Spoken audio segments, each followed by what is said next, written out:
யுகாதி என்பதை கொண்டாடி வருகிறோம்.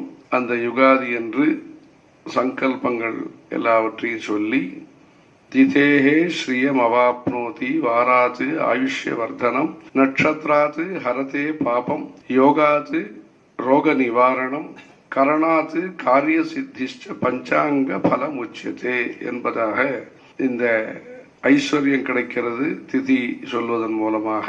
திதியே திருத்தியே பிரதம இதெல்லாம் என்ன சொல்லணுமோ சொன்னா கிடைக்கிறது. வாராது ஆயுஷ்ய வர்த்தனம், ஆயுஷ் அபிவிருத்தி ஆகிறது.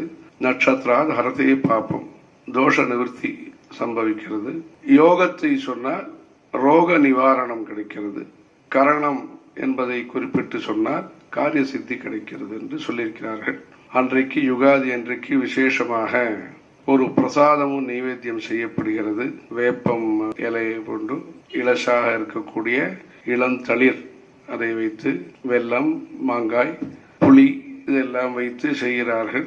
அதை பற்றியும் சொல்லியிருக்கிறது.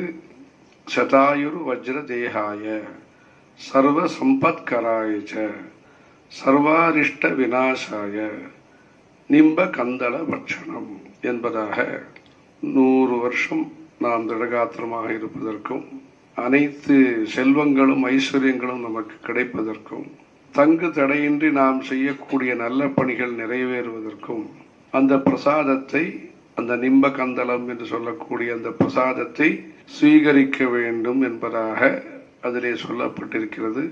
இந்த ஸ்லோகத்தை எல்லாம் 1984 வருஷம் கர்னூலிலிருந்து காஞ்சிபுரம் வரும் வழியிலே திருப்புக்குழி என்கிற ஊரிலே ராமருடைய கஷேத்திரத்திலே ஒரு அனுமார் மண்டபத்திலே வைத்து வசந்த நவராத்திரி உற்சவம் நடைபெற்றது.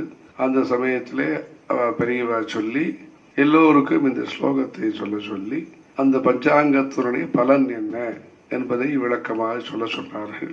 ஜெய ஜெய சங்கர, ஹர ஹர சங்கர.